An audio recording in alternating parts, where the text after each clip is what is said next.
Imagine this. It's late at night. You're on your usual commute home, a route you've taken 100 times. You close your eyes for just a moment, lulled by the familiar rhythm of the train. But when you open them, something is wrong. The train hasn't stopped in over 20 minutes. You look out the window, and instead of the glowing city lights of your hometown, you're hurtling through an unfamiliar, pitch-black landscape.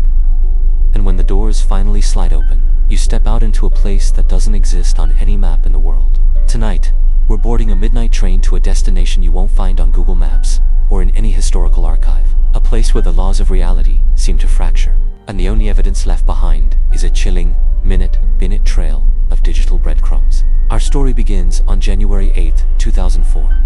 The time is exactly 11:14 p.m. A young woman, known to us only by her anonymous screen name, Hasumi, pulls out her phone. She's sitting on a quiet, late-night commuter train in Shizuoka Prefecture, Japan. But she isn't texting a friend, and she isn't playing a game. She's logging on to an internet forum in a state of growing, quiet panic. Her first message to the board is simple, but to anyone who rides public transit, it's deeply wrong.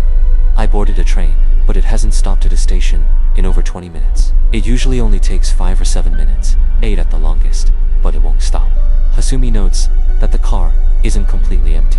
There are 5 other passengers in the car with her, but they are all sound asleep, unresponsive to the unusual length of the journey. She stands up and walks to the front of the car, trying to peer into the conductor's cabin to see if something is wrong, but the blinds are drawn tight. The train is moving incredibly fast now. It's rattling violently against the tracks, hurtling through a dark, unlit landscape that she doesn't recognize at all. Finally, after nearly an hour of uninterrupted high-speed travel, the squeal of the train's brakes pierces the silence. It slowly grinds to a halt in the middle of nowhere. The doors slide open with a hiss. Hasumi steps out onto an empty, completely unlit platform. She looks up at the station sign. It reads, Kisaragi Station. She stepped off that train into the freezing night, desperate for answers, completely unaware that the thing waiting for her in the shadows was far worse than simply being lost. To understand the sheer terror of what happens next, and why this case is so legendary, you have to understand exactly how we know this story. Hasumi wasn't writing a diary to be found later. She was posting live on 2channel. At the time, 2channel was Japan's largest anonymous text board. Think of it as a massive, chaotic, late-night Reddit thread. As Hasumi stood shivering on this desolate platform, she had thousands of anonymous users reading her posts in real time. Initially, they were skeptical, but as her panic bled through the text, they jumped into action. Armchair detectives began pulling up regional train schedules, looking for delays, and scouring maps of Shizuoka Prefecture. But within minutes, the forum users hit a brick wall. Kisaragi Station did not exist. Not on the Shizuoka rail maps, not on national maps, not anywhere in Japan. Even the preceding and next stations listed on the platform's physical sign names, she transcribed as Yami and Hishi, yielded absolutely zero search results. The kanji used for Kisaragi translates roughly to devil, adding a layer of unease to the thread.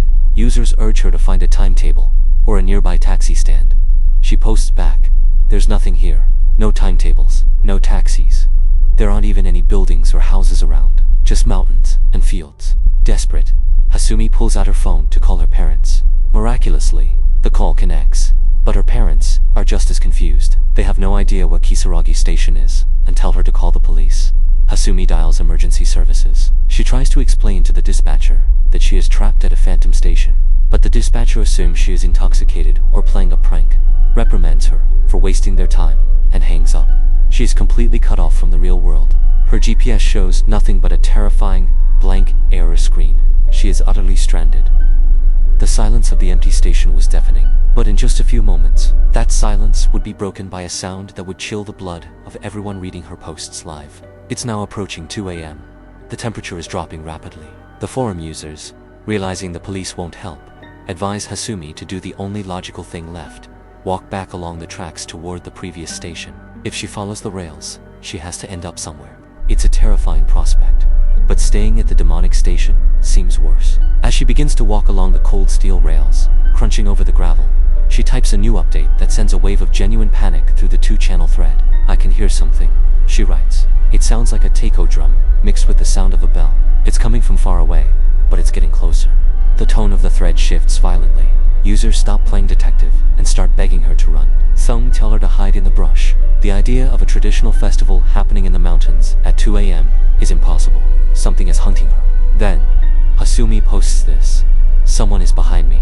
A voice just yelled, "Hey, it's dangerous to walk on the tracks." I turned around, expecting to see a station attendant, but it was an old man, and he was missing a leg. He just stood there, and then he vanished. Absolute panic sets in on the message board. Hasumi drops the phone from her ear and begins to run. She sprints along the tracks, her breath ragged in the freezing air. The sounds of the drums and bells are growing louder, echoing through the desolate mountain valley, sounding like they are coming from everywhere at once. She runs until her lungs burn, and just as she thinks she can't go any further, she spots a gaping black hole in the mountainside up ahead. It's a train tunnel. Above the dark archway, a rusted sign reads, "Izanuki Tunnel." Hasumi thought she had survived the worst of the night by bravely stepping into the pitch-black maw of that tunnel. She thought she was finding a way out, but she didn't know her nightmare was actually just pulling up to the curb. Hasumi navigates the dark, wet tunnel entirely alone. The sound of the drums fades, replaced by the terrifying echo of her own footsteps. Every shadow looks like the one-legged man. Every drop of water sounds like a footstep behind her.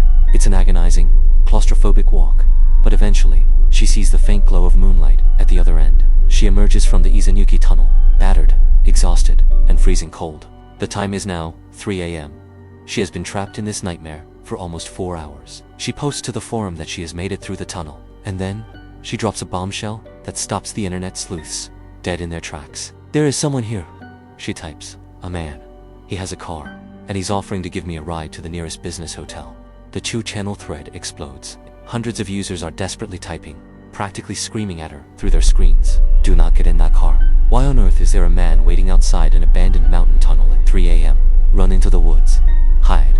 To us, sitting safely at home, it seems like the most foolish decision imaginable. But we have to look at the context of Hasumi's physical and mental state. She has been trapped in a terrifying, freezing, supernatural ordeal for hours. She is pushed to the absolute brink of human endurance. The warmth of a car heater, the promise of safety, and the facade of a polite stranger offering salvation is a deeply intoxicating trap. Ignoring the frantic, desperate warnings of the internet, Hasumi types, "He seems kind. I am getting in."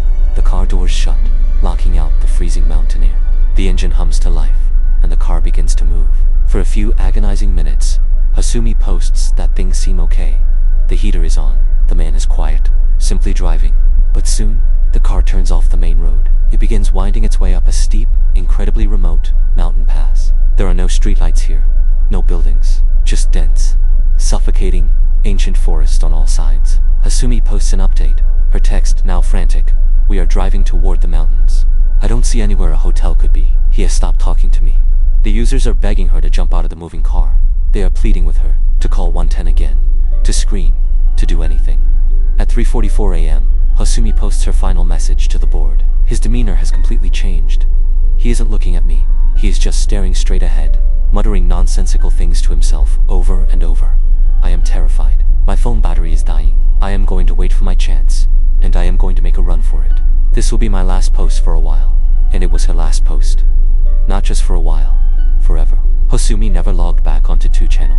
No missing persons report matching her exact timeline and vague details was ever definitively solved by the Japanese police. She simply vanished into the digital ether, leaving behind one of the most chilling, well-documented live events in internet history. What really happened that night? Did Hasumi experience a glitch in reality, stepping off a train into a parallel dimension where the rules of our world no longer apply? Was she the victim of a very real, very human predator who knew exactly where to wait for vulnerable people in the mountains? Or was it all the most brilliantly executed, flawlessly paced internet hoax of the early 2000s, written by a master of suspense? We may never know the truth, but whatever you believe, the legend of Kisaragi Station reminds us of one terrifying fact. Sometimes, the scariest journeys are the ones we never meant to take. Stay safe out there. And remember, always, always, check your stops. Some secrets are meant to stay buried, but we'll keep digging regardless. If you have your own theories on this case, I'd love to read them in the comments below. Until the next mystery, sleep well, and keep watching the dark.